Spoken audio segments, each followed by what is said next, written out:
Good morning class. আশা করি তোমরা সকলে খুব ভালো আছো। আমি তোমাদের জিওগ্রাফির সুমন স্যার। স্টুডেন্ট, গত দুটো ক্লাসে আমরা তোমাদের ভূগোল বইয়ের যে পঞ্চম অধ্যায় রয়েছে আবহাওয়া বিজ্ঞান, সেখান থেকে বিস্তারিত আলোচনা করেছিলাম, তাই তো? আজকে আমরা আবহাওয়া বিজ্ঞানের শ্রেণীবিভাগ সম্পর্কে পড়ব। গত ক্লাসে কেবলমাত্র আমরা যে যান্ত্রিক আবহাওয়া বিজ্ঞান রয়েছে সেই যান্ত্রিক আবহাওয়া বিজ্ঞান নিয়ে আলোচনা করেছিলাম। আজকে বাদবাকি যে দুটি আবহাওয়া বিজ্ঞান রয়েছে শ্রেণীবিভাগ করতে গিয়ে দেখেছিলাম, যেমন রাসায়নিক আবহাওয়া বিজ্ঞান এবং জৈব আবহাওয়া বিজ্ঞান। এই দুটি বিষয় নিয়ে কিন্তু আজকের ক্লাসটা আমি তোমাদের জন্য নিয়ে এসেছি। তার আগে দেখব গত ক্লাসে পড়া তোমাদের কেমন মনে আছে। আচ্ছা স্টুডেন্ট, কেউ আমাকে বলো তো যে আবহবিকার কথাটা কোথা থেকে এসেছে?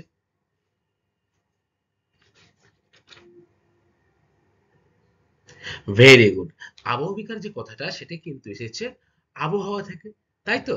এই যে আমি বললাম আবহবিকার কথাটা এসেছে আবহাওয়া থেকে, আবহাওয়ার বিভিন্ন উপাদানগুলি কি কি তোমাদের মনে আছে? কি কি বলো তো?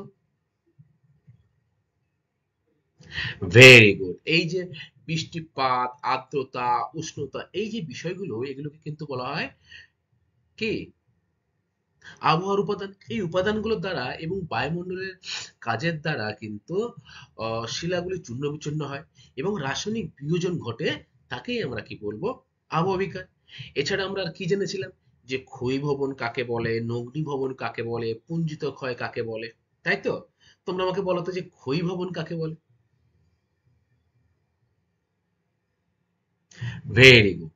বলছে যে প্রাকৃতিক শক্তির প্রভাবে পদার্থের কিন্তু স্থান পরিবর্তন ঘটছে, তাই না? সেই পদার্থ কি? মাটি বা শিলা এক স্থান থেকে অন্য স্থানে চলে যাচ্ছে কার দ্বারা? প্রাকৃতিক শক্তির দ্বারা। এবারে তোমরা আমাকে বলছি প্রাকৃতিক শক্তিগুলো কি কি? Very good. নদীর জোয়ার ভাটা, বায়ু প্রবাহ, হিমবাহ, সমুদ্র তরঙ্গ ইত্যাদি যে বিষয়গুলো রয়েছে যেগুলো প্রাকৃতিক সঙ্গে জড়িত, সেগুলোর দ্বারাই যখন কোনো পদার্থের স্থানচ্যুতি ঘটছে তখন কিন্তু তাকে আমরা কি বলবো? ক্ষয়ীভবন, তাই তো? আচ্ছা, ভেরি গুড। বলতো পুঞ্জিত ক্ষয়কে কিন্তু কয়েকটি ভাগে ভাগ করা যায়। সে ভাগগুলি কি কি মনে আছে? ধস, প্রবাহ আর প্রপাত, এই তিনটি ভাগে ভাগ করা যায় না? আমরা পড়েছিলাম, তাই তো? তাহলে এই যে পুঞ্জিত ক্ষয়, এই কথাটা আমি বললাম তোমাদের সাথে, এই পুঞ্জিত ক্ষয় সব থেকে বেশি কোন অঞ্চলে দেখা যায় মনে আছে?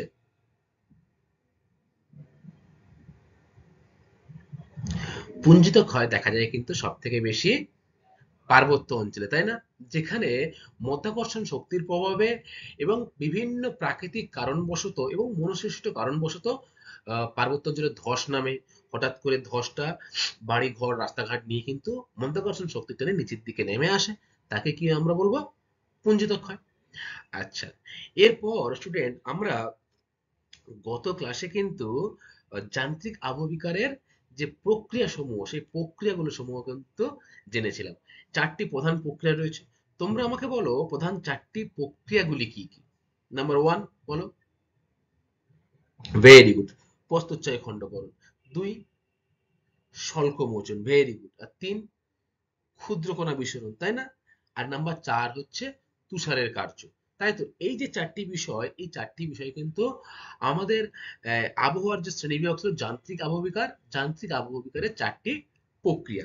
এবারে তোমরা আমাকে বলো যে স্বল্পমোচন কি? বলতে পারবে? ঠিক বলেছো যে পেঁয়াজের খোসার মতো ছড়িয়ে যায় স্বল্পমোচনে। তাহলে বিষয়টা কি? দেখো, দিনের বেলা সূর্য তাপে শিলার বাইরের অংশ কিন্তু কি হয়? উত্তপ্ত হয় এবং প্রসারিত হয়। কিন্তু রাতের বেলা কিন্তু সেই তাপমাত্রা কমে যাওয়ায় সেই শিলার উপরিভাগের যে গরম অংশটা সেটা ধীরে ধীরে ঠান্ডা হয়ে যায় এবং সংকুচিত হয়ে যায়। এই যে প্রক্রিয়াটা, এটি কিন্তু বহুদিন চলার পর আহ, এই শিলার কিন্তু তাপের উপরিবাহী আমরা আগেই জেনেছিলাম। ফলে শিলার ভিতরের অংশ কিন্তু তেমন ভাবে সংকুচিত প্রসারিত হচ্ছে না। ঠিক আছে? শিলার উপরের অংশ কিন্তু সংকুচিত ও প্রসারিত হচ্ছে সূর্যের তাপের এবং ঠান্ডার জন্য। এবারে এই যে প্রক্রিয়াটা বহুদিন চলার পর উপরের শিলার উপরের অংশটা কিন্তু পেঁয়াজের খোসার মতো খুলে যায়। এই যে প্রক্রিয়াটা, এই প্রক্রিয়াটাকেই কিন্তু আমরা বলবো স্বল্পমোচন। ঠিক আছে? আশা করি তোমরা বুঝতে পেরেছো। আচ্ছা, স্বল্পমোচনের কিন্তু আরেকটি নাম রয়েছে। সেই নাম কিন্তু তোমাদের মনে আছে? কি বলে স্বল্পমোচনকে? গোলাকার বা বর্তুলাকার আবহবিকার বলে থাকি আমরা স্বল্পমোচনকে, তাই তো? আচ্ছা, এরপরে আমরা কি পড়েছিলাম? যে ক্ষুদ্রকণা বিস্ফোরণ। তোমাদের মনে আছে যে কোন যান্ত্রিক আবহবিকার প্রক্রিয়ায় শিলাস্তর খুব আওয়াজ করে ফেটে যায়? ক্ষুদ্রকণা বিস্ফোরণ। ক্ষুদ্র ক্ষুদ্র কণায় পরিণত হয়, তাই না? বিশেষ করে মরুভূমি অঞ্চলে কিন্তু সূর্যের তাপটা প্রচন্ড বেশি থাকে, এবং রাত্রেবেলা কি হয়, তাপটা আবার কমে যায়, তাই তো? ফলে এই যে উপরের অংশটা আস্তে আস্তে কি হয়, ফেটে যায়, প্রচন্ড জোরে আওয়াজ হয়। ঠিক আছে, এই আওয়াজ হচ্ছে যখন, তখন তাকে আমরা কি বলবো? ক্ষুদ্রকণা বিস্ফোরণ। আর তুষারের কার্য আমরা সকলেই জানি যে পার্বত্য অঞ্চলে যেখানে তুষারপাত বেশি হয় সেসব অঞ্চলে কিন্তু শিলার মধ্যে জল জমে বরফে পরিণত হয়, তাই না? এই বরফ কিন্তু যখন জল থেকে বরফ হয় তখন কিন্তু যে আয়তন জলের, সে আয়তন কিন্তু অনেকাংশে বেড়ে যায়। প্রায় 9% আয়তন বৃদ্ধি পায় জল যদি বরফে পরিণত হয়। এর ফলে কি হচ্ছে? আয়তন বেড়ে যাচ্ছে শিলার মধ্যে, ফলে শিলায় কিন্তু ফাটলের সৃষ্টি হচ্ছে, তাই তো? এটাকেই কিন্তু আমরা এক কথায় কি বলবো? তুষারের কার্য। তাহলে ঠিক আছে, সবার মোটামুটি গত ক্লাসে পড়া ভালোই মনে আছে। আজকের আমরা রাসায়নিক আবহবিকার এবং জৈব আবহবিকার যে দুটি পার্ট রয়েছে তোমাদের আবহবিকারের শ্রেণী বিভাগে, সেই দুটি পার্ট সম্পর্কে বিস্তারিত আলোচনা করব। প্রথমেই আমরা দেখে নেব যান্ত্রিক আবহবিকার তো হয়ে গেছে, রাসায়নিক আবহবিকার কাকে বলে এবং এ কি কি প্রক্রিয়া দ্বারা এ কাজ করে। রাসায়নিক আবহবিকার, দেখো স্টুডেন্ট, লোহা দিয়ে তৈরি কোনো জিনিসের উপর মরচে ধরা অথবা কোনো ফাঁকা জায়গায় পড়ে থাকা মার্বেল পাথরের উপর দেখবে ক্ষতের দাগ পড়ে, তাই তো? তোমরা সকলেই প্রায় দেখেছো যে লোহার উপরে মরচে পড়ে কিভাবে।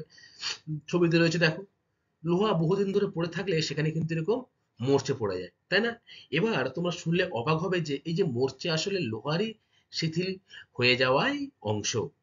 তাহলে লোহার এই শিথিল হয়ে যাওয়া অংশ বা মরচে আসলে লোহার উপস্থিত খনিজগুলোকে বিয়োজিত হয়ে নতুন এক গৌণ খনিজে পরিণত করে। তাহলে কি হচ্ছে, এই যে লোহার যে মরচে যাওয়া অংশগুলো, সেগুলো কিন্তু লোহারই এক ধরনের কি শিথিল হয়ে যাওয়া অংশ, তাই না? এবং এই যে অংশটা, সেটি কিন্তু লোহার উপস্থিতিতে খনিজগুলি বিয়োজিত হচ্ছে এবং নতুন ধরনের একটি গৌণ খনিজে পরিণত করছে এই লোহা। তাহলে এটাই হলো কিন্তু মরিচে পড়া। এরপরে আবার মার্বেল পাথরের উপর ক্ষতের দাগও কিন্তু তোমরা লক্ষ্য করেছো, তাই না? পাথরের শিথিল ও বিজিত হয়ে যাওয়াই অংশ কিন্তু হতো এই মার্বেলের ক্ষয়ে যাওয়া। ক্ষয়ে যাওয়া মার্বেল পাথরের খনিজগুলি আসলে হচ্ছে গৌণ খনিজ, তাই এটিও শিথিল বা দুর্বল। তাহলে এই যে অংশগুলো, এগুলো দুর্বল, তো আমরা নিশ্চয়ই দেখবে মরচে যাওয়া জিনিসের উপরে ভালো করে টানলে বা কোনো কিছু ধরে ঘষা দিলে দেখবে সেগুলো উঠে যায়, তাই না? সেই জন্য এগুলো কিন্তু সবই গৌণ খনিজ এবং শিথিল এবং দুর্বল। যে পরিবর্তনে কোনো বস্তুর গঠন বা ধর্ম পরিবর্তন হয় তাকে রাসায়নিক পরিবর্তন বলে। তাহলে আমাদের কিন্তু আগে জানলাম যে রাসায়নিক পরিবর্তনটা কি, তারপরে কিন্তু আমরা জানবো যে রাসায়নিক আবহবিকার কাকে বলে। তাহলে রাসায়নিক পরিবর্তন মানে কিন্তু যে কোনো একটা বস্তুর তার গঠন, তার ধর্ম পরিবর্তন হয়ে যাচ্ছে, তাকেই কিন্তু আমরা বলবো রাসায়নিক কি পরিবর্তন। এবারে আমরা দেখব যে রাসায়নিক আবহবিকার কাকে বলে। বিভিন্ন প্রকার শিলার গঠনকারী খনিজ, বায়ুমণ্ডলের বিভিন্ন গ্যাস যেমন অক্সিজেন, কার্বন ডাইঅক্সাইড, জলীয় বাষ্প, বিভিন্ন প্রকার অম্ল, তারপরে ক্ষার, জল প্রভৃতির সাহায্যে রাসায়নিকভাবে বিয়োজিত হলে তাকে রাসায়নিক আবহবিকার বলে। তাহলে কি বলছে, দেখো ভালো করে তোমরা শোনো, যে বলছে শিলা গঠনকারী খনিজগুলি। তাহলে শিলা গঠনকারী যে খনিজ বিভিন্ন গ্যাস থাকে, সেগুলো কি কি? অক্সিজেন, কার্বন ডাই অক্সাইড, জলীয় বাষ্প, অম্ল, ক্ষার, জল, এই যে বিষয়গুলো রয়েছে, এগুলো যখন কোনো শিলার রাসায়নিকভাবে বিজিত করবে শিলাকে এবং তাকে রাসায়নিক আবহবিকারে পরিণত করবে। আর এই যে প্রক্রিয়াটা, এই প্রক্রিয়াটাই কিন্তু হলো রাসায়নিক আবহবিকার। দেখো ক্রান্তীয় বৃষ্টিযুক্ত অঞ্চলে এই আবহবিকারের প্রাধান্য দেখা যায়। তাহলে যদি বলে রাসায়নিক আবহবিকারের প্রাধান্য কোন অঞ্চলে বেশি দেখা যায়, খুব গুরুত্বপূর্ণ প্রশ্ন। কি? ক্রান্তীয় বৃষ্টিযুক্ত অঞ্চলে। আবার তোমরা কিন্তু আগে পড়ে এসেছো যে যান্ত্রিক আবহবিকার কোন অঞ্চলে বেশি লক্ষ্য করা যায়? মনে আছে, বলো তো? Very good. মরুভূমি অঞ্চলে কিন্তু যান্ত্রিক আবহাওয়াটা বেশি লক্ষ্য করা যায়। অপরদিকে এই যে রাসায়নিক আবহবিকার যেটা আমরা পড়ছি, সেটি কিন্তু ক্রান্তীয় যে বৃষ্টিযুক্ত অঞ্চল, সেই অঞ্চলেই কিন্তু বেশি লক্ষ্য করা যায়। দেখো, এই যে রাসায়নিক আবহবিকার প্রধানত 5টি পদ্ধতিতে সংঘটিত হয়। রাসায়নিক আবহবিকারের ফলে শিলা খনিজের মৌলের পরিবর্তন হয়। একটু আগেই আমরা পড়েছি যে রাসায়নিক পরিবর্তন কাকে বলে বা রাসায়নিক আবহবিকার কাকে বলে।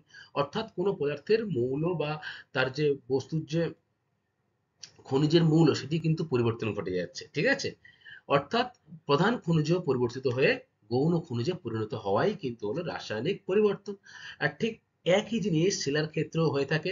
কার দ্বারা? বায়ুমণ্ডলের বিভিন্ন গ্যাস, জলীয়বাষ্প, জল, ক্ষার, অম্ল, এগুলোর দ্বারাই কিন্তু শিলাস্তরের এরকম গৌণ পরিবর্তন ঘটে যাচ্ছে। এই যে গৌণ পরিবর্তন ঘটছে শিলার, সেই প্রক্রিয়াটাকেই কি আমরা বলবো? রাসায়নিক আবহবিকার। আশা করি তোমরা বুঝতে পেরেছো। দেখো, তোমাদের বইতে পাঠ্যসূচি অনুযায়ী 4টি প্রক্রিয়ার কথা কিন্তু আলোচনা করা হয়েছে, কিন্তু মূলত 5টি প্রক্রিয়া আমরা লক্ষ্য করতে পারি। তোমাদের বইতে মূলত 4টি প্রক্রিয়ার কথা আলোচনা করা হয়েছে। সেই 4টি প্রক্রিয়া কি কি? কার্বনেশন বা অঙ্গার যোজন, 2 কি? অক্সিডেশন বা জারণ পদ্ধতি, নাম্বার 3 কি? হাইড্রেশন বা জলযোজন পদ্ধতি, আর নাম্বার 4 হচ্ছে হাইড্রোলিসিস বা আর্দ্র বিশ্লেষণ। এই যে 4টি বিষয় রয়েছে রাসায়নিক আবহবিকারের ক্ষেত্রে, এই 4টি বিষয় কিন্তু প্রক্রিয়া মূলত দ্বারাই শিলাস্তরে বিভিন্ন রাসায়নিক পরিবর্তন আমরা লক্ষ্য করতে পারি। এই যে 4টে ভাগগুলো তোমরা দেখতে পাচ্ছ, আমরা কিন্তু প্রতিটা ভাগ সম্পর্কে এক একটা করে আলোচনা করব। প্রথমেই আমরা যে বিষয়টি নিয়ে আলোচনা করব, সেটি হলো কিন্তু কার্বনেশন বা অঙ্গার যোজন।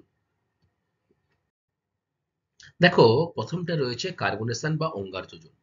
বায়ুমণ্ডলের কার্বন ডাই অক্সাইড ও জলের সংযোগে সৃষ্টি কার্বনিক অ্যাসিড শিলা খনিজের সাথে রাসায়নিক বিক্রিয়ার মাধ্যমে শিলার আবহবিকার ঘটায়। তাহলে তোমরা আমাকে বলো যে বায়ুমণ্ডলে যে কার্বন ডাই অক্সাইড, তার সংকেত কি? CO2। Very good. এবং জলের যে সংকেত, সেটি কি? H2O, তাই না? এই যে H2O এবং CO2 কিন্তু মিশ্রিত হয়ে শিলা খনিজের সাথে রাসায়নিক বিক্রিয়া ঘটাচ্ছে এবং তার মাধ্যমে কিন্তু আবহবিকার ঘটছে। এই যে প্রক্রিয়াটা, এই প্রক্রিয়াটাকে কিন্তু বলা হচ্ছে কার্বনেশন প্রক্রিয়া। তাই এই প্রক্রিয়ায় যে সৃষ্টি উপাদান, তার নাম কিন্তু হলো কার্বনিক অ্যাসিড, যেটা H2CO3। তাহলে বৃষ্টির জল বাতাসের কার্বন ডাই অক্সাইডের সাথে মিশে সৃষ্টি হয় কার্বনিক অ্যাসিড, যার সংকেত হলো H2CO3। এই কার্বনিক অ্যাসিড মিশ্রিত জল ভূপৃষ্ঠে চুনাপাথর যুক্ত পতিত হলে ক্যালসিয়াম কার্বনেটের সঙ্গে রাসায়নিক বিক্রিয়ার সৃষ্টি হয় ক্যালসিয়াম বাই কার্বনেট, যা সহজে জলে দ্রবীভূত হয়। তাহলে চুনাপাথরযুক্ত অঞ্চলকে আমরা কি বলে থাকি জানো? মনে আছে তোমাদের? কাষ্ঠভূমিরূপ বলে থাকি না? সেই কাষ্ঠভূমির অঞ্চলে কিন্তু এই যে কার্বনিক অ্যাসিডে মিশ্রিত জল, সেটি কিন্তু আহ, ক্যালসিয়াম কার্বনের সাথে রাসায়নিক বিক্রিয়ার সঙ্গে ক্যালসিয়াম বাই কার্বনেট তৈরি করছে এবং সহজে জলে কিন্তু মিশে যাচ্ছে, ঠিক আছে? এই কারণে চুনাপাথরযুক্ত অঞ্চলে এই প্রক্রিয়ায় ক্ষয়প্রাপ্ত হয়। আমরা সকলেই দেখেছি যে চুনাপাথরযুক্ত অঞ্চলে কাষ্ঠভূমি লক্ষ্য করা যায়, তাই না? অর্থাৎ জল যদি এই চুনাপাথরযুক্ত অঞ্চলের মধ্যে দিয়ে প্রবেশ করে, তাহলে কিন্তু খুব সহজেই সেটা ক্ষয়প্রাপ্ত হয় এবং বিভিন্ন রকম ভূমিরূপের সৃষ্টি করে, তাই তো? এটাই হলো কাষ্ঠভূমিরূপ। তাহলে আমরা জানলাম যে কার্বনেশন প্রক্রিয়াটা কি। তাহলে কি দাঁড়াচ্ছে কার্বনেশন প্রক্রিয়া? কার্বন ডাই অক্সাইড ও জলের সাথে সৃষ্টি কার্বনিক অ্যাসিড শিলা খনিজের সাথে রাসায়নিক বিক্রিয়ার মাধ্যমে আবহবিকার ঘটায়। এই যে প্রক্রিয়া, তাকে কিন্তু বলা হচ্ছে কার্বনেশন প্রক্রিয়া। আচ্ছা, এরপরে দেখো কার্বনেশন প্রক্রিয়া নিম্নরূপ কিভাবে কাজ করে। দেখো, 1 নম্বরে রয়েছে H2O। আমরা সকলেই জানি যে H2O জলের সংকেত, প্লাস CO2। তাহলে জলের সাথে কার্বন ডাই অক্সাইড কিন্তু বিক্রিয়া করছে, তাই না? বিক্রিয়া করে যেটি উৎপন্ন হচ্ছে, সেটি কিন্তু হচ্ছে কার্বনিক অ্যাসিড। এই যে প্রক্রিয়াটা, এই প্রক্রিয়াটাকে আমরা কি বলছি? কার্বনেশন। ঠিক আছে? এরপরে 2 নম্বর দেখো রয়েছে চুনাপাথর যুক্ত অঞ্চলে, অর্থাৎ চুনাপাথর বা ক্যালসিয়াম কার্বনের সংকেত কি? CaCO3। এই CaCO3 এর সাথে যখন H2CO3, সেটা হচ্ছে কার্বনিক অ্যাসিড, এই দুটি যখন আবার মিশ্রিত হচ্ছে, তখন কিন্তু তৈরি হচ্ছে কি? ক্যালসিয়াম বাই কার্বনেট বা কার্বনেট চুনাপাথর। তাই তো, যার সংকেত কিন্তু হলো সিএইচ এইচ সিও থ্রি ব্র্যাকেটে মধ্যে, এবং বাইরে কিন্তু টু লেখা থাকবে। ঠিক আছে। আচ্ছা, তাহলে কার্বনেশনের যে প্রক্রিয়া, এই প্রক্রিয়া দুটো কিন্তু তোমাদের মুখস্থ করতে হবে। ঠিক আছে, যদি পরীক্ষায় এসে যায় যে কার্বনেশনের দুটো প্রক্রিয়া উদাহরণ দাও, লেখো। কি লিখবে? যে H2O plus CO2 equal to কি দাঁড়াচ্ছে? H2CO3। আবার CO3 CaCO3 প্লাস H2CO3 হলেই কিন্তু ক্যালসিয়াম বাইকার্বনেটের সৃষ্টি হচ্ছে। তাই তো? আচ্ছা, ফেলসপার, হর্নবেল প্রভৃতি খনিজের ওপর এই প্রক্রিয়া বিশেষ কার্যকর। চুনাপাথর গঠিত কাস্ট অঞ্চলে ভূমিরূপ বিবর্তনে এই প্রক্রিয়া গুরুত্বপূর্ণ ভূমিকা পালন করে। তাহলে এই যে প্রক্রিয়ার মাধ্যমে চুনাপাথর যুক্ত অঞ্চলে বিভিন্ন রকম ভূমিরূপ লক্ষ্য করা যায়, তাই না? তাহলে এই যে সেই ভূমিরূপকে কি বলছে? কাস্ট ভূমিরূপ। তোমরা আমাকে বলো তো যে ভারতবর্ষের কোথায় কাস্ট ভূমিরূপ দেখতে পাওয়া যায়, বা চুনাপাথরে গঠিত অঞ্চলে দেখতে পাওয়া যায়? Very good. চেরাপুঞ্জিতে দেখতে পাই না আমরা? তাই তো, ঠিকই বলেছো তুমি যে মৌসুমীরাম, চেরাপুঞ্জি, এই সেই যে অঞ্চলগুলো, এই অঞ্চলগুলোতে কিন্তু এই চুনাপাথর দিয়ে গঠিত কাস্ট ভূমিরূপ আমরা লক্ষ্য করতে পারি। তাই তো? আচ্ছা, এরপরে আমরা 2 নম্বরটা দেখব। 2 নম্বর যে প্রক্রিয়াটা রয়েছে সেটি কিন্তু হলো অক্সিডেশন বা জারণ। আমাদের প্রথমে জানতে হবে যে জারণ প্রক্রিয়াটা কি, তাই না? দেখো, শিলা খনিজের সাথে জলীয় বাষ্পের উপস্থিতিতে, অর্থাৎ শিলার যে খনিজ রয়েছে তার সাথে জলীয় বাষ্প রয়েছে, জল থাকে তার মধ্যে। এই যে জলীয় বাষ্প রয়েছে, সেই জলীয় বাষ্পের উপস্থিতিতে রাসায়নিক বিক্রিয়ায় যখন অক্সিজেন তার মধ্যে যুক্ত হচ্ছে, সেই যে প্রক্রিয়াটা, এই প্রক্রিয়াটাকেই কিন্তু আমি বলছি জারণ প্রক্রিয়া, যার ইংরেজি অর্থ কিন্তু হলো অক্সিডেশন প্রক্রিয়া। ঠিক আছে। কি হচ্ছে তাহলে? মূলত লৌহ সমৃদ্ধ শিলায় এই প্রক্রিয়া অধিক কার্যকর। তাহলে জারণ যে প্রক্রিয়াটা, সেটা কোন শিলায় বেশি কার্যকর? পরীক্ষায় আসতেই পারে প্রশ্ন। তোমাদের উত্তর কি হবে? যে লৌহ সমৃদ্ধ শিলায় এই প্রক্রিয়া অধিক কার্যকর। এছাড়া কি হচ্ছে? অ্যাম্ফিবোল, বায়োটাইট, পারক্সিন প্রভৃতি যে খনিজ রয়েছে তার উপরেও কিন্তু এই যে জারণ প্রক্রিয়াটা সেটি কাজ করে। তাহলে জারণ প্রক্রিয়াটা কি? জলের তো জলীয় বাষ্প আছে, এই জলীয় বাষ্পের সাথে রাসায়নিক বিক্রিয়া যখন অক্সিজেন যুক্ত হচ্ছে, সেটাই জারণ প্রক্রিয়া বলছি। তাই তো? লোহা যখন ফেরাস অক্সাইড রূপে থাকে, অর্থাৎ FeO, এই যে ফেরাস অক্সাইড, এই ফেরাস অক্সাইড রূপে যখন থাকে তখন কিন্তু সহজে ক্ষয়প্রাপ্ত হয় না। লোহা কিন্তু সহজে ভেঙে যায় না, তাই না? ভেঙে যায় কি? যায় না। কিন্তু যখন অক্সিডেশন পদ্ধতিতে ফেরিক অক্সাইডে পরিণত হয়, তখন কিন্তু সহজে লোহা ভেঙে যায়। কখন?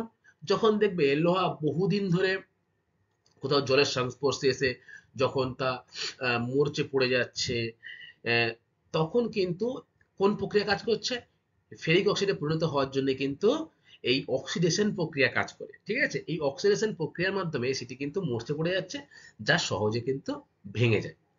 এইভাবে ফেরাস সালফাইড, ফেরাস সালফেট এবং ফেরাস অক্সাইড ফেরিক অক্সাইডে পরিণত হয়। এই যে রূপান্তরটা আমি তোমাদের বললাম, সেটি কিন্তু আমি পরের স্লাইডে তোমাদের সাথে ভালো করে ছবির মাধ্যমে দেখিয়েছি। চলো সেটা একটু আমরা দেখি। দেখো, অক্সিডেশন প্রক্রিয়া নিম্নরূপ। কি কি প্রক্রিয়া কাজ করছে? ফর এফিও অর্থাৎ ফেরাস অক্সাইড কাজ করছে, এর সাথে যুক্ত হচ্ছে অক্সিজেন। তাই তো? তাহলে অক্সিজেনের মাত্রা আমরা সকলেই জানি O2। এর সাথে বিক্রিয়া করে বা রাসায়নিক বিয়োজিত হয়ে এটি কি তৈরি হচ্ছে? 2Fe2O3, অর্থাৎ ফেরিক অক্সাইড বা মরিচার যে সংকেতটা, সেটি কিন্তু তৈরি হচ্ছে এইভাবে। 4FeO এর সাথে অক্সিজেন যুক্ত হয়েই কিন্তু ফেরিক অক্সাইড উৎপন্ন করছে। এটা কিন্তু তোমরা খুব ভালো করে মনে রাখবে যে ferric oxide plus oxygen equal to ferric oxide বা মরিচা। একটা কথা হচ্ছে ফেরাস, আর একটা কথা হচ্ছে ফেরিস। আচ্ছা, উদাহরণ দেখবো এবার আমরা। দেখো, উড়িষ্যায় বোলানি ও ঝাড়খণ্ডের দক্ষিণ অংশে কিউবিয়ান লৌহ সমৃদ্ধ উচ্চভূমিতে কিন্তু অক্সিডেশন বা জারণ প্রক্রিয়ার নিদর্শন সর্বত্র লক্ষ্য করা যায়। তাহলে যদি বলে যে অক্সিডেশন বা জারণ প্রক্রিয়ার উদাহরণ আমরা কোন অঞ্চলে এগুলো দেখতে পাই, কে উত্তর যে উড়িষ্যার বোলানি ও ঝাড়খণ্ডের যে দক্ষিণ অংশ কিরিবুরুর লৌহ সমৃদ্ধ অঞ্চল রয়েছে, সেই উচ্চভূমিতে কিন্তু এই অক্সিডেশন প্রক্রিয়া বা জারণ প্রক্রিয়াটা আমরা লক্ষ্য করতে পারি। দেখো, ছবিতে যে ছবিটা তোমরা দেখতে পাচ্ছ, এটি কিন্তু উড়িষ্যার বোলানি নামক স্থান। ঠিক আছে, এখানে অক্সিডেশন প্রক্রিয়া বা জারণ প্রক্রিয়া বেশি লক্ষ্য করা যায়। এরপর স্টুডেন্ট আমরা যে 3 নম্বর ভাগটা রয়েছে, সেই 3 নম্বর ভাগ যেটা হচ্ছে তোমার হাইড্রেশন বা জলযোজন, সেই হাইড্রেশন বা জলযোজন সম্পর্কে কিন্তু আমরা জানবো। 3 নম্বর যে প্রক্রিয়াটা রয়েছে সেটি হলো হাইড্রেশন বা জলযোজন। তাহলে কাকে বলে আগে সেটা জানতে হবে আমাদের। দেখো, শিলায় উপস্থিত খনিজের সাথে যুক্ত হয় জল, ঠিক আছে, এবং যুক্ত হয়ে রাসায়নিক আবহবিকার ঘটলে তাকে হাইড্রেশন বলা হয়। তাহলে কি বলছে, যে শিলার খনিজের সাথে জল যুক্ত হলেই তাকে এবং রাসায়নিক আবহবিকার ঘটাবে, তাকে আমরা বলবো হাইড্রেশন প্রক্রিয়া। এই যে প্রক্রিয়া, কোন কোন শিলা খনিজে অধিক জল শোষণ করার ফলে খনিজ কণা প্রসারিত হয় এবং তাদের বাঁধন আলগা ও নমনীয় হয়ে পড়ে। এইভাবে হেমাটাইট, লিমোনাইটে ও অ্যানহাইড্রাইট জিপসামে এবং অলিভিন সার্পেন্টাইনে পরিণত হয়। এই যে স্টাম্পগুলো তোমাদের সাথে আমি বললাম, এগুলো কিন্তু তোমরা মনে রাখবে যে হাইড্রেশন বা জলযোজন প্রক্রিয়ার মাধ্যমে হেমাটাইট কিসে পরিণত হয়, কিসে পরিণত হয়, লিমোনাইটে, এবং অ্যানহাইড্রাইট কিসে পরিণত হয়, জিপসামে পরিণত হয়। এই যে টার্মগুলো, এগুলো কিন্তু তোমাদের মুখস্থ করতে হবে, পরীক্ষায় কিন্তু শর্ট কোশ্চেন এগুলো আসে। আচ্ছা, এবারে বলছি উদাহরণ কি। দেখো, ক্যালসিয়াম সালফেট যার সংকেত কিন্তু হলো CaSO3, ঠিক আছে, CaSO, শুধু CaSO। আচ্ছা, এটি হলো ক্যালসিয়াম সালফেট বা অ্যানহাইড্রাইট। এর সাথে যদি জল যুক্ত হয় তাহলে কি হবে, H2O। দেখো, CaSO প্লাস H2O, সেখান থেকে কি তৈরি হচ্ছে, জিপসাম তৈরি হচ্ছে, যার সংকেত কি, সিএ, CaCO এবং 2HO জল, এই দুটোর সাথেই কিন্তু মিলিত হয়ে জিপসামের তৈরি হচ্ছে। আবার হেমাটাইট সাথে যখন জল বিয়োজন ঘটাচ্ছে বা জল যুক্ত হয়ে রাসায়নিক আবহবিকার ঘটাচ্ছে, তখন কিছু পরিণত হচ্ছে লিমোনাইটে। ঠিক একই রকম ভাবে এই অলিভিনের সাথে যখন জল যুক্ত হয়ে রাসায়নিক আবহবিকার ঘটায়, তখন কিন্তু যা উৎপন্ন হয় সেটি কি, সার্পেন্টাইন। ঠিক আছে। আচ্ছা, এটা গেল 3 নম্বর যে প্রক্রিয়া সেটি। এরপরে 4 নম্বর যে প্রক্রিয়াটা আছে সেটা দেখব। 4 নম্বর যে প্রক্রিয়াটা রয়েছে রাসায়নিক আবহবিকারে, সেটি হলো হাইড্রোলিসিস বা আর্দ্র বিশ্লেষণ। শিলামধ্যস্থ খনিজ জলের সঙ্গে যুক্ত হয়ে খনিজ অণুতে একই সঙ্গে বিয়োজন এবং রাসায়নিক বিক্রিয়ার মাধ্যমে নতুন যৌগে পরিণত হয়। তাহলে কি বলছে, যে শিলামধ্যস্থ যে খনিজ জল রয়েছে তার সাথে যুক্ত হয়ে অণু কিন্তু একসাথে বিয়োজন ঘটাচ্ছে, আবার রাসায়নিক বিক্রিয়াও কিন্তু ঘটাচ্ছে, ফলে নতুন একটি যৌগে পরিণত হচ্ছে। এই পদ্ধতিকেই কিন্তু আমরা বলছি হাইড্রোলিসিস বা আর্দ্র বিশ্লেষণ। এই প্রক্রিয়ায় জল হাইড্রোজেন ও হাইড্রক্সিল আয়নে ভেঙে গিয়ে খনিজের সাথে রাসায়নিক বিক্রিয়া ঘটায়। ফেল্ডস্পার এই প্রক্রিয়ায় অ্যালুমিনিয়াম সিলিকিম অ্যাসিড পটাশিয়াম হাইড্রক্সাইডে পরিণত হয়। তাহলে এই যে বলছে হাইড্রোলিসিস প্রক্রিয়া, সেই প্রক্রিয়ার মাধ্যমে কিন্তু ফেল্ডস্পার কিসে পরিণত হয়, অ্যালুমিনো সিলিকিক অ্যাসিডে পরিণত হয় ও পটাশিয়াম হাইড্রক্সাইডে কিন্তু পরিণত হয় এই আর্দ্র বিশ্লেষণের মাধ্যমে ফেল্ডস্পারটা। উদাহরণ কি বলছে, দেখো, ফেল্ডস্পার যুক্ত শিলা বর্ষার জলে কর্দম সিলিকা প্লাস কার্বনেট দ্রবণ, তার সাথে কি হচ্ছে, জল plus alumino silicon plus potassium hydroxide কিন্তু তৈরি হয়ে কিন্তু ফেল্ডস্পারটা এই অন্য একটি যৌগতে পরিণত হচ্ছে। তাহলে আমরা প্রথমে পড়েছিলাম যে রাসায়নিক পরিবর্তন কি, কোনো পদার্থের যখন আহ মূল থেকে বেরিয়ে নতুন গৌণ মৌলগুলো দিয়ে নতুন গৌণ মৌলে পরিণত হয়, তখন তাকে কি বলা হয়, রাসায়নিক পরিবর্তন হচ্ছে। তাহলে এই যে প্রক্রিয়াটা হচ্ছে, যেটা হাইড্রোলাইসিসের মাধ্যমে ফেল্ডস্পার যুক্ত যে শিলা, সেটি কিন্তু পটাশিয়াম হাইড্রোক্সাইড বা সিলিক অ্যাসিডে কিন্তু পরিণত হচ্ছে, কোন প্রক্রিয়ার মাধ্যমে, হাইড্রোলিসিস প্রক্রিয়ার মাধ্যমে। এই যে 4টে তোমরা ভাগ পড়লে, এই 4টি ভাগ কিন্তু রাসায়নিক আবহবিকারের মধ্যে পড়ছে। তাহলে আমরা কিন্তু দুটো বিষয় শেষ করলাম, কি কি বলতো, এক কি, যান্ত্রিক আবহবিকার। তাহলে বলতো যান্ত্রিক আবহবিকারে কোন কোন প্রক্রিয়া তোমার মনে আছে, স্বল্পমোচন মনে আছে, ভেরি গুড, আর তুষারের কার্য মনে আছে, আর ক্ষুদ্রকণা বিকিরণ, এই 3টে হয়ে গেল। আর একটা রয়েছে কিন্তু প্রস্থচ্ছায়ী খণ্ডীকরণ। এই যে 4টি ভাগ রয়েছে সেটা আমরা আগেই আলোচনা করেছি। এবং আজকে যে 4টি ভাগ নিয়ে আমরা আলোচনা করলাম, সেই 4টি ভাগ কিন্তু রাসায়নিক প্রক্রিয়ার মাধ্যমে আহ, বিক্রিয়া করছে, আবহবিকারের সৃষ্টি হচ্ছে, শিলা নতুন নতুন রূপ ধারণ করছে। কোন প্রক্রিয়ার মাধ্যমে? রাসায়নিক আবহবিকারের মাধ্যমে। এরপরে যে 3 নম্বর ভাগটা রয়েছে, যেটা হচ্ছে জৈব আবহবিকার, সেই জৈব আবহবিকার নিয়ে কিন্তু আমরা বিস্তারিত আলোচনা করব। জৈব আবহবিকার, দেখো আমরা এতক্ষণ যেটা পড়ে আসলাম, যান্ত্রিক ও রাসায়নিক আবহবিকার থেকে কিন্তু জৈব আবহবিকারটা সম্পূর্ণ অন্যরকম। ঠিক আছে, এটি প্রাণী এবং উদ্ভিদ, এই দুটি যে রয়েছে, জীবের জীব রয়েছে, এই জীবের সাহায্যে যখন শিলা যান্ত্রিক ও রাসায়নিক পদ্ধতিতে চূর্ণ বিচূর্ণ হচ্ছে ও বিয়োজিত হচ্ছে, তখন তাকে কিন্তু আমরা কি বলবো? জৈব আবহবিকার। তাহলে জৈব আবহবিকারে কোন দুটি জিনিস গুরুত্বপূর্ণ ভূমিকা অবলম্বন করে? উদ্ভিদ এবং প্রাণী, অর্থাৎ জীবের সাহায্যে শিলা যখন ভেঙে যাচ্ছে, চূর্ণ বিচূর্ণ হচ্ছে, এক স্থান থেকে অন্য স্থানে যাচ্ছে, এই যে প্রক্রিয়াটা, সেই প্রক্রিয়াটাকে আমরা কি বলছি? জৈব আবহবিকার। দেখো, এই প্রক্রিয়ায় উদ্ভিদ ও প্রাণী সরাসরি যান্ত্রিক প্রক্রিয়ায় শিলাকে চূর্ণ বিচূর্ণ করে, এবং জীবের যে দেহাবশেষ রয়েছে সেটা পচে গিয়ে সৃষ্টি জৈব অ্যাসিড শিলা খনিজের সাথে রাসায়নিক বিক্রিয়া ঘটিয়ে কিন্তু আবহবিকার ঘটায়। তাহলে এই জৈব জৈব আবহবিকারেও কিন্তু আমরা যান্ত্রিক আবহবিকার লক্ষ্য করতে পারছি, আবার রাসায়নিক আবহবিকারও কিন্তু লক্ষ্য করতে পারছি। কি বলছে? যে জীবের পচা গলা দেহ, অর্থাৎ সেটা মানুষ, বিভিন্ন গবাদি পশু, নাহলে জীবজন্তু, এগুলো রয়েছে, এইগুলো যখন মাটিতে পড়ে বা শিলার উপরে পড়ে দেহাবশেষ পচে যাবে এবং অ্যাসিড সেরা খনিজের সাথে রাসায়নিক বিক্রিয়া করবে, তখন কিন্তু আবহবিকারের সৃষ্টি হবে। তাহলে আমরা কিন্তু দেখলাম যে জৈব আবহবিকার কাকে বলে। এবারে আমরা দেখব জৈব আবহবিকারের প্রক্রিয়াগুলি কি কি। এর আগে আমরা যান্ত্রিক আবহবিকার 4টি প্রক্রিয়া পড়েছি, রাসায়নিক আবহবিকারেরও 4টি প্রক্রিয়া কিন্তু আমরা পড়েছি, তাই না? এখন আমরা দেখব যে জৈব যে আবহবিকার, সেই আবহবিকারকে মূলত কয় ভাগে ভাগ করে যায় ও কি কি। দেখো, জৈব আবহবিকারকে মূলত দুটি ভাগে ভাগ করা যায়। কি কি? দেখো, এক রয়েছে জৈব যান্ত্রিক আবহবিকার, এবং 2 নম্বর হচ্ছে জৈব রাসায়নিক আবহবিকার। তাহলে এই যে জৈব আবহবিকার, সেটি কিন্তু যান্ত্রিক আবহবিকারের মধ্যেও পড়ছে কিছুটা, আবার রাসায়নিক আবহবিকারের মধ্যে কিন্তু পড়ছে কিছুটা। অর্থাৎ এই যে দুটি আগে আমরা পড়লাম, দুটো আবহবিকার, তার কিন্তু রূপ আমরা জৈব আবহবিকারের মধ্যে দেখতে পাই, কিন্তু সেটি প্রাণী ও উদ্ভিদের দ্বারা সম্ভব হয়। ঠিক আছে, প্রথমে আমরা দেখে নেব জৈব যান্ত্রিক আবহবিকার কাকে বলে এবং কিভাবে কাজ করে। নাম্বার 1, জৈব যান্ত্রিক আবহবিকার। এই আবহবিকার দুভাবে সংগঠিত হয়। কি কি? উদ্ভিদের দ্বারা এবং 2 কি? প্রাণীর দ্বারা। জৈব যান্ত্রিক আবহবিকার উদ্ভিদ কিভাবে কাজ করে?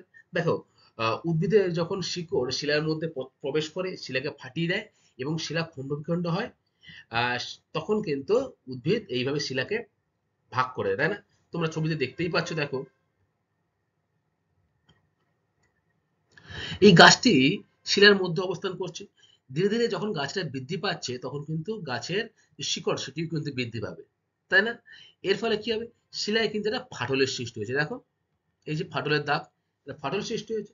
এর ফলে কিন্তু শিলা চূর্ণ বিচূর্ণ হয়ে যাবে, তাই তো? এটি কিন্তু উদ্ভিদের দ্বারা যান্ত্রিক আবহবিকা। তোমরা নিশ্চয়ই পাহাড় পর্বতে ঘুরতে গেছো, পার্বত্য অঞ্চলে গেছো তো? গেছো। তাহলে সেখানে নিশ্চয়ই দেখেছো যে পাথরের মধ্যে দিয়ে একটা গাছ উঠে গেছে, বা পাথরের সাইড দিয়ে পাথরকে জড়িয়ে একটা গাছ উঠে যাচ্ছে, তাই না? তাহলে এই যে প্রক্রিয়াটা তোমরা যেটা জানলে যে উদ্ভিদের দ্বারা হচ্ছে, সেই প্রক্রিয়াটা বেশি কাজ করে কোথায়?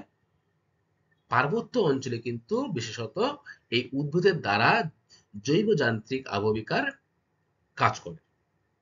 ঠিক আছে, এবার আমরা দেখবো প্রাণীর দ্বারা কিভাবে কাজ করে। দেখো, বিভিন্ন প্রাণী গোষ্ঠী কি রয়েছে? খরগোশ, ইঁদুর, ঘ্যাকশিয়াল, পেরি কুকুর, কেঁচো প্রভৃতি কিন্তু সরাসরি শিলার মধ্যে গর্ত করে শিলাকে চূর্ণ বিচূর্ণ করে। আমরা সকলেই জানি যে ইঁদুর গর্ত করে, ঘ্যাকশিয়ালও কিন্তু গর্ত করে তার মধ্যে থাকে, পেরি কুকুর, এমনকি কেঁচোও কিন্তু গর্ত করে থাকে, তাই না? তাহলে সেই যে পদার্থগুলোকে যেগুলো গর্ত করছে, সেটা শিলা হতে পারে, মাটি হতে পারে, তাহলে তার সাথে তো একটা বিক্রিয়া করছে, তাই তো? সেই যে কাজটা করছে তাকে আমরা কি বলবো? জৈব যান্ত্রিক আবহবিকার। সেটি কিন্তু প্রাণীর দ্বারা, অর্থাৎ বিভিন্ন কুকুর, খরগোশ, ইঁদুর, ঘ্যাকশিয়াল, কেঁচো ইত্যাদির দ্বারা কিন্তু শিলা চূর্ণ বিচূর্ণ হচ্ছে এবং জৈব যান্ত্রিক আবহবিকারে পরিণত হচ্ছে। এরপর ২ নম্বর যে ভাগটা সেটা আমরা দেখব। দেখো ২ নম্বর রয়েছে জৈব রাসায়নিক আবহবিকার। অর্থাৎ রাসায়নিক কথাটা কিন্তু চলে আসছে এখানে। ঠিক আছে? উষ্ণ ও আর্দ্র জলবায়ু অঞ্চলে উদ্ভিদ ও প্রাণীর দেহাবশেষ পচে গিয়ে হিউমিক অ্যাসিড গঠন করে। তাহলে কি উষ্ণ ও আর্দ্র জলবায়ু অঞ্চল যেখানে গরম বেশি বা বৃষ্টিপাতের পরিমাণ বেশি সেখানে উদ্ভিদ ও প্রাণীর দেহাবশেষ কিন্তু পচে গিয়ে হিউমিক অ্যাসিড গঠন করে। এছাড়া শিলার উপর মস, তারপরে লিচেন, শৈবাল প্রভৃতি ক্ষুদ্র ক্ষুদ্র উদ্ভিদ জন্মায়। আমরা দেখেছি নিশ্চয়ই। পার্বত্য অঞ্চলে শিলার উপরে দেখবে ছোট ছোট লাইকেন, মস ইত্যাদি জন্মায়। জন্মায় তো? এই যে উদ্ভিদের মৃত্যুর পর এগুলি পচে গিয়ে হিউমিক অ্যাসিড তৈরি করে। তাহলে উদ্ভিদ যে মরে যাচ্ছে তার দেহাবশেষ থেকে কিন্তু পচে গিয়ে কি হবে? হিউমিক অ্যাসিড তৈরি হয়। এই জৈব অ্যাসিড বিভিন্ন শিলা ও খনিজের সঙ্গে রাসায়নিক বিক্রিয়া করে শিলার আবহবিকার ঘটায়। এছাড়াও কি করছে? বিভিন্ন জীবাণু বা কীটের যে দেহ নিঃসৃত রস শিলায় রাসায়নিক আবহবিকার ঘটায়। তাহলে এক কথা আমরা কি জানবো? যে এই যে উদ্ভিদের দেহাবশেষ, প্রাণীর দেহাবশেষ এইগুলো যে পচে যাচ্ছে, গলে যাচ্ছে, এগুলো কি হচ্ছে? এগুলো জৈব অ্যাসিড বিভিন্ন শিলা ও খনিজের সঙ্গে কিন্তু রাসায়নিক বিক্রিয়া করছে এবং আবহবিকার ঘটাচ্ছে। এবার সেই খনিজের সাথে কি কি? যেমন সেটা ফেল্ডস্পার হতে পারে, ব্যাসাল্ট হতে পারে, ম্যাগনেসিয়াম হতে পারে। এই যে বিষয়গুলোর সাথে কিন্তু বিক্রিয়া ঘটিয়ে জৈব রাসায়নিক আবহবিকার ঘটছে। এছাড়া বিভিন্ন জীবাণু ও কীটের যে দেহাবশেষ সেখান থেকেও কিন্তু রাসায়নিক আবহবিকার ঘটে। স্টুডেন্ট, তাহলে কিন্তু আমরা আজকে এই ক্লাসের মাধ্যমে তোমাদের আবহবিকারের যে শ্রেণীবিভাগ রয়েছে ৩টি ভাগ। কি কি সেটি তোমরাই বলো। ১ যান্ত্রিক আবহবিকার, ভেরি গুড। ২ রাসায়নিক আবহবিকার, আর ৩ জৈব আবহবিকার। এই যে ৩টে বিষয় সম্পর্কে কিন্তু আমরা অবগত হলাম, তাই তো? এরপরে কয়েকটি পার্থক্য আছে, সেই পার্থক্য দেখব এবং এরপরে কতকগুলি গুরুত্বপূর্ণ প্রশ্ন যেগুলো পরীক্ষায় আসে এই চ্যাপ্টার থেকে বা আজকে যতটা আমরা পড়লাম সেখান থেকে, সেটি কিন্তু তোমাদের জন্য তৈরি করেছি আমি। সেটাও কিন্তু আমরা একটু দেখে নেব। হুম। যান্ত্রিক আবহবিকার ও রাসায়নিক আবহবিকারের পার্থক্য। এটি কিন্তু পরীক্ষার জন্য খুবই গুরুত্বপূর্ণ একটা প্রশ্ন। তোমরা কিন্তু মুখস্থ করবে ভালো করে। দেখো, প্রথমে রয়েছে যান্ত্রিক আবহবিকার বিষয়। যান্ত্রিক আবহবিকার তাহলে কি? যান্ত্রিক পদ্ধতিতে শিলা চূর্ণ বিচূর্ণ হয়, ফলে শিলা খনিজের মৌল পরিবর্তন ঘটে না। তাহলে যখন আমরা রাসায়নিক পরিবর্তন পড়ছিলাম তখন আমরা দেখছিলাম যে শিলার যে মৌলগুলো রয়েছে সেই মৌল কিন্তু পরিবর্তন হচ্ছে, তাই তাকে আমরা রাসায়নিক আবহবিকার বলছি। কিন্তু যান্ত্রিক আবহবিকারের ক্ষেত্রে কিন্তু শিলার কোনো মৌলের পরিবর্তন ঘটছে না। আচ্ছা দেখো, রাসায়নিক পদ্ধতিতে শিলা বিয়োজিত হয়, ফলে শিলা খনিজের মৌল পরিবর্তন ঘটে এবং প্রধান খনিজ গৌণ খনিজে পরিণত হয়। উদাহরণ কি? উদাহরণ তোমরাই বলো। Very good. এই যে লোহাতে মরচে পড়া, সেটি কিন্তু যান্ত্রিক আবহবিকারের একটি ফল, তাই তো? আচ্ছা, ভেরি গুড। ২ নম্বর হচ্ছে দেখো উপাদান। উপাদান কি? অর্থাৎ যান্ত্রিক আবহবিকার কোন কোন উপাদান নিয়ে কাজ করে? যেমন হচ্ছে উষ্ণতা, জল, আর্দ্রতা এই আবহবিকারের প্রধান উপাদান বা এই যান্ত্রিক আবহবিকারে প্রধান গুরুত্বপূর্ণ ভূমিকা অবলম্বন করে কিন্তু আহ, বায়ুমণ্ডলীয় যে উপাদান রয়েছে তার সাথে সাথে আবহাওয়ার যে উপাদানগুলো রয়েছে সেগুলি কিন্তু গুরুত্বপূর্ণ ভূমিকা পালন করে যান্ত্রিক আবহবিকারে। সেগুলো কি? উষ্ণতা, জল, আর্দ্রতা ইত্যাদি যে বিষয়গুলো রয়েছে। এরপরে রাসায়নিক আবহবিকারে কি গুরুত্বপূর্ণ ভূমিকা পালন করে? বায়ুমণ্ডলের বিভিন্ন গ্যাস ও প্রধান ভূমিকা নেয়। বায়ুমণ্ডলের বিভিন্ন গ্যাসের কার্বন ডাই অক্সাইড, অক্সিজেন ইত্যাদি যে গ্যাসগুলো রয়েছে সেই গ্যাসগুলোর সাথে যখন জল বিক্রিয়া করছে বা কোনো যে খনিজ মৌল বিক্রিয়া করছে তখন কিন্তু রাসায়নিক আবহবিকার ঘটছে। ঠিক আছে? এটি কিন্তু তোমরা মনে রাখবে। আচ্ছা, এক তাহলে কি গেল বিষয়, ২ গেল উপাদান। এবারে বলছে যান্ত্রিক ও রাসায়নিক আবহবিকারের পার্থক্যের মধ্যে কার্যকরী অঞ্চল, অর্থাৎ এই যান্ত্রিক আবহবিকার কোথায় কাজ করে, রাসায়নিক আবহবিকার কোথায় কাজ করে, সেটা কিন্তু আমরা একটু দেখে নেব। দেখো, যান্ত্রিক আবহবিকার শুষ্ক, মরু, শীতল পার্বত্য ও শীতল মেরু অঞ্চলে কিন্তু এই ধরনের আবহাওয়া বা এই ধরনের আবহবিকার সব থেকে বেশি কার্যকর। আমরা পড়েছিলাম প্রথমেই যে শুষ্ক অঞ্চলে, অর্থাৎ যেখানে মরুভূমি রয়েছে সেই সব অঞ্চলে কিন্তু যান্ত্রিক আবহবিকার বেশি কাজ করে, তাই তো? উদাহরণ হিসেবে আমরা দেখেছিলাম যে থর মরুভূমি অঞ্চল, রাজস্থানের বিভিন্ন অংশে কিন্তু এই উষ্ণতার জল আর্দ্রতার জন্য শিলা কিন্তু ফেটে যাচ্ছে, তাই তো? ফেটে গিয়ে নতুন রূপ সৃষ্টি হচ্ছে, যেটাকে আমরা কি বলবো?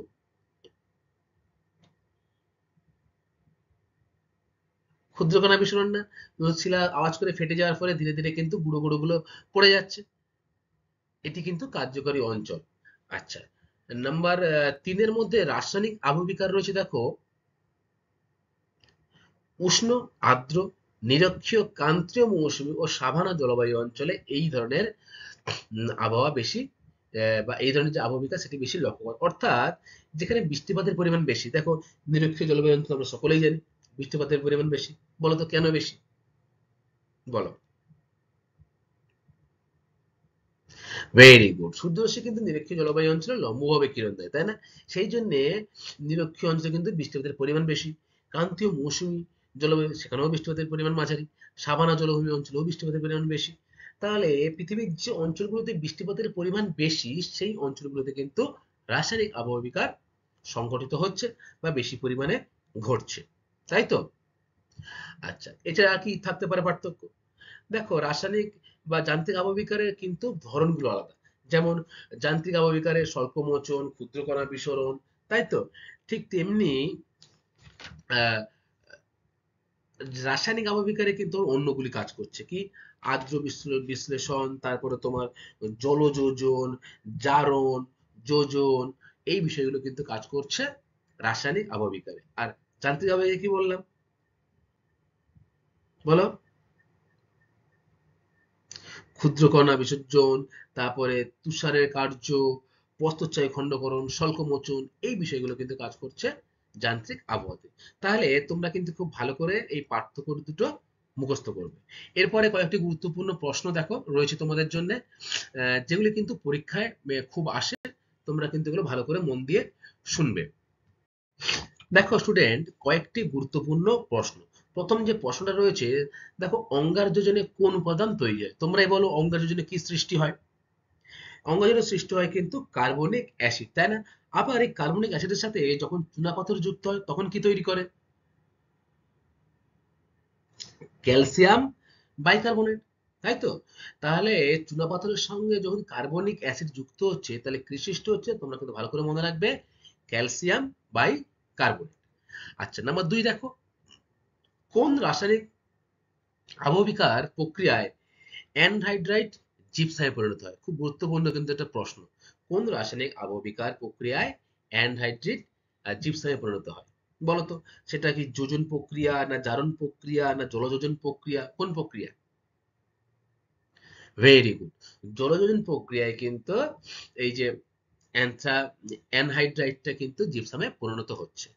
আচ্ছা, নাম্বার 3 দেখো রয়েছে, চুনাপাথর অঞ্চলে কোন রাসায়নিক অববিকার প্রাধান্য বেশি? চুনাপাথর যুক্ত অঞ্চল, অর্থাৎ যেখানে কাস্ট ভূমিরূপ আমরা দেখতে পাই, সেখানে কোন রাসায়নিক অববিকার, যে 4টি রাসায়নিক অববিকার রয়েছে তার মধ্যে কোনটি লক্ষ্য করা যায়? অঙ্গার যোজন, তাই না?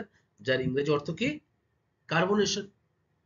আচ্ছা, নাম্বার 4, চুনাপাথর গঠিত মৃত্তিকা অঞ্চল কি নামে পরিচিত? খুব সহজ, এক্ষুনি বলে দিলাম আমি তোমাদের। বলো, কি নামে পরিচিত? Very good. কাস্ট ভূমিরূপ নামে পরিচিত হচ্ছে চুনাপাথর যুক্ত অঞ্চল। আচ্ছা, ভারতবর্ষের কোথায় এরকম কাস্ট ভূমিরূপ লক্ষ্য করা যায়? বাহ, খুব ভালো বললে যে ভারতবর্ষের চেরাপুঞ্জি মৌসুমে কিন্তু এরকম আহ কাস্ট ভূমিরূপ লক্ষ্য করা যায়, তাই তো? আচ্ছা, এর পরে রয়েছে দেখো 5 নম্বর কোশ্চেন, জৈব আবহবিকার প্রক্রিয়া বলতে কি বোঝো? আচ্ছা, এটা কিন্তু 3 নম্বর বা 4 নম্বর পরীক্ষায় আসতে পারে যে জৈব আবহবিকার প্রক্রিয়া বলতে কি বোঝো? তোমাকে কি বলতে হবে? যে জৈব আবহবিকার পদ্ধতি দুটি বলতে হবে কি কি, যেমন জৈব যান্ত্রিক আবহবিকার, আর একটা কি জৈব রাসায়নিক আবহবিকার। এবারে জৈব যান্ত্রিক যে আবহবিকারটি রয়েছে সেটি কিন্তু দুটি ভাবে কাজ করে, তাই না? কি কি? এক, প্রাণীর দ্বারা, আর দুই, উদ্ভিদের দ্বারা। এই ভাগগুলো কিন্তু তোমাকে করতে হবে এক এক করে করে, কিন্তু সুন্দর করে গুছিয়ে উত্তর লিখতে হবে। এবার দ্বিতীয় প্রক্রিয়াটা কি? জৈব রাসায়নিক প্রক্রিয়া। ঠিক আছে? সেই প্রক্রিয়াতে কিন্তু আবার উদ্ভিদ বা প্রাণীর দেহাবশেষ শিলার উপর পড়ে পচে গলে কিন্তু রাসায়নিক বিক্রিয়া ঘটাচ্ছে, তাকে কিন্তু বোঝাচ্ছে। তাই তো? আচ্ছা, এখানে বড় প্রশ্ন তোমরা আরো একটা করবে, যেটি হলো যে রাসায়নিক আবহবিকার এবং যান্ত্রিক আবহবিকারের পার্থক্যটা কিন্তু তোমরা ভালো করে করবে। দেখো 6 নম্বর রয়েছে, হেমাটাইট লিমাটাইটে পরিণত হয় কোন রাসায়নিক প্রক্রিয়ায়? খুব সহজ প্রশ্ন, বলো। জলযোজনে, তাই না? Very good. আচ্ছা, তাহলে স্টুডেন্ট আমরা কিন্তু এই যে আবহবিকারের শ্রেণীবিভাগ সেটা শেষ করলাম আজকে। এর পরবর্তী ক্লাসে তোমাদের সাথে আমি যে বিষয়টি নিয়ে আলোচনা করব সেটা হচ্ছে আবহবিকারের যে ফলাফলগুলি কি, কিভাবে মৃত্তিকা সৃষ্টি হচ্ছে, তারপরে মৃত্তিকা কিভাবে ক্ষয় করছে এবং মৃত্তিকা কিভাবে সংরক্ষণ করা যায় সেই উপায়গুলো সম্পর্কে কিন্তু আমরা পরবর্তী ক্লাসে বিস্তারিত আলোচনা করব। সকলকে অসংখ্য ধন্যবাদ। Thank you class.